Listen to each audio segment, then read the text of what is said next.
মৃত্যুর পর চালু করা হয়।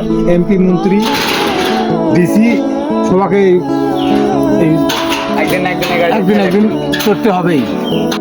আসসালামু আলাইকুম প্রিয় দর্শক, দেখতে পাচ্ছেন আমার সামনে একটি গাড়ি রয়েছে। এই গাড়ি হচ্ছে দুনিয়ার বুকে। এই গাড়িটি চলে যখন কারো জীবন থেমে যায়। আসলে এই গাড়িটি একবারই চড়তে হবে, আর যখন চড়বেন তখন আর ফিরে আসা যায় না। তো দেখতে পাচ্ছেন এটা পরিষ্কার করা হচ্ছে। তো আমাদের শ্রদ্ধেয় কাকা থেকে শুনি কি বলে। এই গাড়িটি কখন চালু করা হয়? এটা যখন মৃত্যুর পর চালু করা হয়। এমপি, মন্ত্রী, ডিসি সবাইকে এই একদিন করতে হবেই।